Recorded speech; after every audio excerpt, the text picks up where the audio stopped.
guys, ketemu lagi dengan channel Margareta Family. Kali ini saya akan berbagi cerita yang menginspiratif untuk kalian semuanya. Seperti apakah ceritanya? Yuk ikuti secara langsung video kali ini. Baiklah guys, untuk lebih jelasnya lagi, marilah kita berbincang-bincang langsung dengan beliau. Nama saya Barnabas Jayeng Surono. Saya pendiri atau pengurus Yayasan Sehat Waras Sejahtera Sragen, orang dengan gangguan jiwa yang beralamat di Dukuh Tanggung, Pilangsari, Gresik, Sragen. Dan memang ada beberapa pengurus yang lain, ada 7 pengurus inti yang mungkin tidak bisa bersama kami di sini, tapi kita di sini ada istri saya di samping saya ini, Bu Eni Ekowati. Untuk usia Bapak berapa, Nje? Untuk tahun ini usia saya 54 tahun. Oh, jadi masih muda ya, Pak. Berarti ya. Kelahiran tahun berapa ya, Pak? 69, Bu. 1969. Oh, masih muda sekali ya, Pak. Begini Bapak, ini saya mau nyontek apa motivasi Bapak mengambil nama yayasan ini, bahwa yayasan ini adalah Yayasan Sehat Waras Sejahtera Sragen. Selain itu, kapan yayasan ini mulai didirikan dan pendirinya sama saja, pemerakarsanya siapa? Terus selain itu visi misinya apa, dan juga sudah berapa pasien yang sudah Bapak rintis mulai dari berdiri sampai sekarang. Terima kasih Bu ya untuk pertanyaannya. Jadi mungkin tidak seringkas tetapi garis besarnya tidak apa-apa Pak. Bahwa yayasan ini diberi nama Yayasan Sehat Waras Sejahtera Sragen. Itu kita punya mimpi atau tujuan supaya orang-orang yang kita layani di yayasan ini dia akan mengalami sehat ya, sehat secara jasmaninya, waras itu kejiwaannya, terus sejahtera untuk sandang pangan gitu. Nah, ini merupakan cita-cita kita untuk bisa mewujudkan dengan perjalanan yang ada ini. Sebab selama ini yang kita layani di tempat ini adalah UDGJ yang sebetulnya yang kita utamakan adalah orang-orang terlantar, ya, orang-orang yang di jalan yang mungkin kalau di tempat yayasan ini dia akan lebih baik, ya. Contoh makan minum dimasak. Kalau kita melihat saudara kita UDGJ yang di jalan kan dia akan apa yang dia temui, dia langsung makan. Terus kita bisa lebih memanusiakan dia untuk dengan banyak. Lebih sehat. Makanya yayasannya kita beri nama Sehat Waras Sejahtera. Kita mulai sebetulnya sudah sejak tahun 2007 Bu. 2007 ya, berarti sudah berapa lama Pak ini kalau 2007? Ya, sampai sekarang sudah berapa ya? 16 tahun ya. Oh, 16 tahun. Nah, dulu dari 2007 itu setelah 2014 kita dilegalitaskan ya, dilembagakan. Ya, dulu namanya Lembaga Kesejahteraan Masyarakat, ya, rehabilitasi orang dengan gangguan jiwa gitu. Jadi 2014 sampai 2017 kemudian kita naikkan menjadi yayasan. Nah, makanya sekarang menjadi yayasan tersebut. Nah, sampai sekarang. Jadi dengan yayasan ini kita bisa mengembangkan pelayanan ataupun lembaga kesejahteraan sosial, mungkin bisa nanti membuka panti jompo, panti anak-anak, ataupun membuat poliklinik, rumah sakit, nah seperti itu. Tapi sekarang kita fokus kepada DGJ aja. Untuk jumlah pasiennya mulai dari berdiri sampai sekarang sudah berapa Pak yang penjenengan itu? Ya, ya enggak tahu jumlahnya persis. Ya. Kira-kira kalau sampai di catatan buku besar kan ada Bu ya, jumlah pasiennya kan keluar masuk kan gitu. Terus berapa bulan atau berapa tahun itu kan tidak menentu. Jadi udah ada sekitar 50-an orang. Sudah banyak ya, Pak. Tapi untuk ini tahun ini atau bulan 10 ini tahun 2023 ini kita ada 10 jiwa. Ya intinya keluar masuk, kalau ada tangkapan warga ataupun kiriman dari Satpol PP, dari pemerintah dinas sosial ataupun warga, biasanya ke sini. Gitu. Ya. Begini Pak, Ya. terus untuk pertanyaan berikutnya, bagaimanakah untuk penanganan saudara-saudara kita ini sejak awal saat mulai dia masuk di yayasan ini? Terus selain itu, apa aktivitas mereka setelah menjadi keluarga pada yayasan ini, dan bagaimana juga respon pemerintah terhadap yayasan ini? Ya. Gini Bu ya, kalau kita kan memang sudah ketika ada saudara kita mau dititipkan di sini ataupun dari tangkapan warga, dari pemerintah yang ada itu kan mereka akan menandatangani surat penyerahan gitu ya, secara legalitas, bermaterai. Itu juga sebaliknya ketika ada keluarga yang mengambil, dia juga akan menandatangani surat pernyataan pengambilan gitu, karena memang di sini kan tidak terikat harus sekian bulan tahun ya, bisa keluarga bisa menitipkan, bisa mengambil, tetapi bagi saudara-saudara kita yang mengalami seperti itu, tidak punya keluarga, akhirnya ya bisa dikatakan sampai dia dipanggil Tuhan atau meninggal, memang tanggung jawab kita. Gitu. Terus kedua, respon dari pemerintah ya, dari semua sektor, khususnya sangat mendukung ya untuk kegiatan mereka. Mungkin kalau perlu penanganan kesehatan, dia harus ke Bedan atau naik ke puskesmas ataupun ke rumah sakit daerah, memang surat-surat yang kita butuhkan ataupun persyaratan yang kita butuhkan, pemerintah juga siap gitu. Lalu mungkin kita membutuhkan sarana kendaraan, mobil untuk mengantar pasien mungkin ke rumah sakit jiwa, itu pemerintah juga siap. Ini dari puskesmas, dari kecamatan di Gesi siap. Terus dari pegawai puskesmas ataupun kita minta bantuan dari sektor Gesi, mereka juga siap. Pokoknya kerjasamanya sudah bagus lah kalau selama ini. Terus pemerintah juga ya, kalau memang ada contohnya dari dinas sosial ya ada bantuan untuk kasih beras ya, kadang kasih beras walaupun itu tidak mengikat, tidak rutin ya, namanya itu kalau bagi kita itu berkat ya tak terima. Terus kita juga untuk menopang kegiatan mereka, untuk makan minum, untuk kegiatan kita kan memang harus berjalan ini. Seperti tadi sudah saya jelaskan bahwa kebutuhan pokok kan kesejahteraan tadi kan, orang mau sejahtera, mau sehat, mau kuat itu kan mereka harus makan minum cukup, sehat. Itu kita juga mengajarkan kepada anak-anak untuk juga bisa membantu ya. Maka kita ada ngelola pertanian, ada sawah, di situ kita bisa cocok tanam padi, tanam jagung, sayur-sayuran dan lain sebagainya, dan dengan hasil itu kan bisa untuk melanjutkan ya gitu. Terus ada juga memang dari saudara-saudara kita yang mengadakan baksos, ya itu juga sangat membantu. Walaupun tidak secara rutin ya Pak. Tidak secara rutin. Itu paling tidak meringankan ya Pak. Sumber-sumbernya ada gitu. Yang jelas kita tidak mengandalkan dari luar, kita berusaha dari dalam. Mandiri. Terus begini Pak, untuk mengetahui kalau saudara-saudara kita ini baru sakit itu gimana Pak? Karena dia kan tidak seperti kita. Ya. Dia bilang sendiri kalau kepalanya pusing, atau Bapak sendiri yang paham. Oh gitu.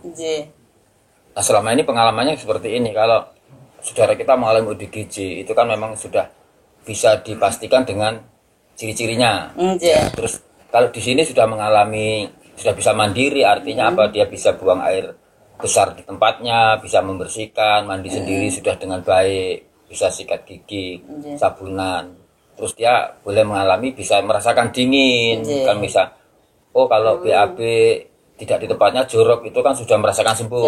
Tapi kalau dia sudah merasakan, oh ini kok sakit, kok masuk angin atau sakit kepala, biasanya dia bicara sama ibu ya, istri saya. Jadi ngomong, aku nih sakit masuk angin, bahkan ada pernah juga minta dikeroi, artinya dia sudah merasakan, oh meriang itu seperti ini, sakit seperti ini, karena memang jiwanya sudah terlatih. Seperti kita. Lalu kita biasanya kalau mereka kita kasih obat dulu, obat warung gitu kan, kalau nggak ada perubahan ya kita memang segera bawa ke puskesmas supaya Iya. ditangani dokter gitu. Jadi kita tidak berdiam diri, kita melakukan tindakan-tindakan yang bisa kita lakukan supaya dia sih tidak sampai mengalami parah gitu kan. Artinya tetap ditangani dari pemerintah juga terlibat. Gitu. Ini mungkin pertanyaan yang terakhir ya Pak. Seperti apa dukungan pihak dari keluarga yang menitipkan dengan keluarga Bapak sendiri terhadap yayasan yang Bapak rintis? Ya. Oh gitu Pak ya. Jadi semuanya untuk berjalan memang kita pertama kan tidak terlepas dari dukungan keluarga Bu ya. Dari keluarga kita yang mendukung. Ya ada banyak hal kan ya untuk mencapai visi misi yayasan ini kan. Ya doa juga materi ya. Itu memang untuk apalagi waktu pemikiran ya supaya yayasan ini tetap berjalan, anak-anak juga tetap teropeni kan sangat luar biasa ya. Kalau keluarga memang sangat mendukung sekali ya, orang tua mendukung, kakak adik juga mendukung. Lalu kalau dari keluarga saudara-saudara kita ya yang dititipkan di sini, kalau dukungan itu sebetulnya itu lebih cenderung kepada kemampuan dia.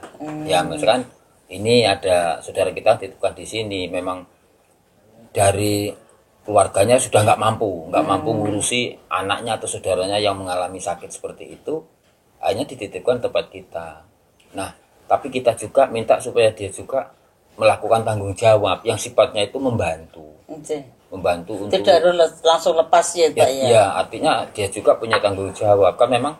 Sebenarnya aturan pemerintah sendiri keluarga yang harus bertanggung jawab. Tapi kan semuanya lihat situasi dan kondisi karena memang saudara-saudara kita mengalami sakit yang seperti itu tidak gampang orang bisa ini. Makanya kami sendiri ya keluarga yang membantu yang seberapa mampu dan kita yayasan tidak pernah kasih apa Bu namanya tarif ya atau sekian tidak sama sekali. Kalaupun dia tidak bisa membantu memberi, kami juga tidak pernah bahasanya menanyakan atau iya gitu. Terus yang terakhir begini, apa yang menjadi harapan Bapak terhadap para pemirsa dan masyarakat, terutama juga pemerintah setempat Bapak? Ya, kalau harapan itu kan bisa dikatakan doa ya.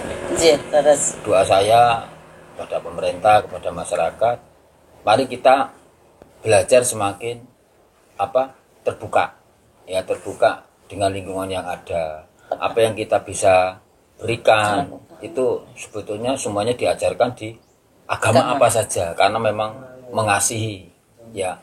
Mungkin orang nggak bisa melakukan seperti kami, tapi bisa melakukan hal yang lain, itu sebetulnya sama saja. Mari kita akan berpikir yang positif ya.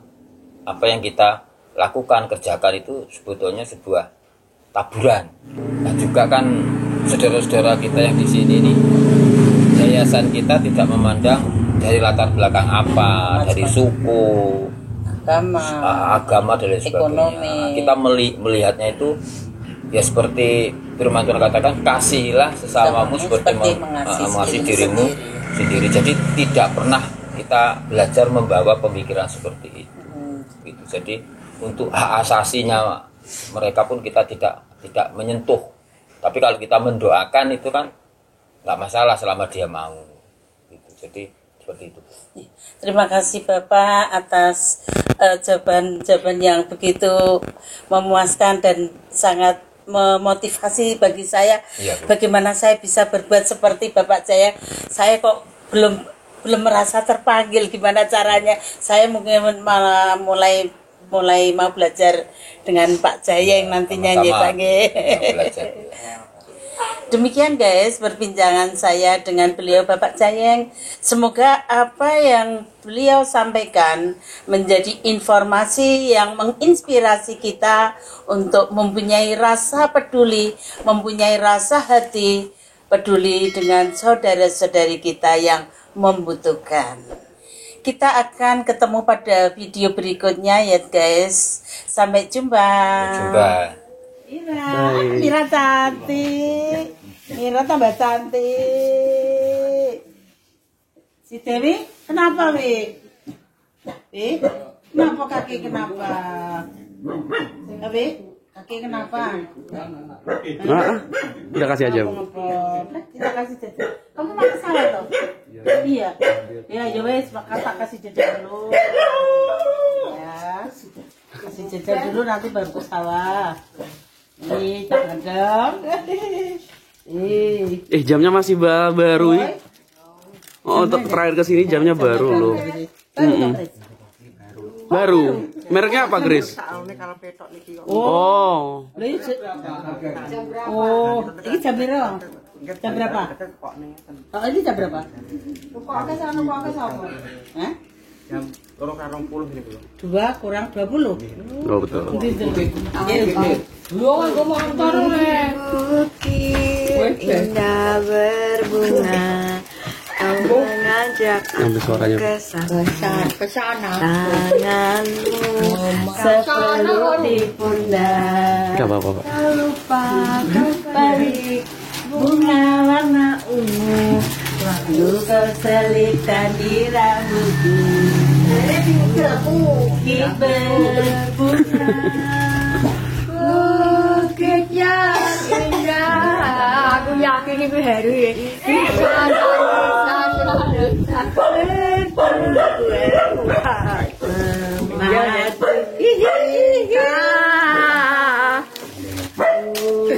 berbunga dan bukit yang indah.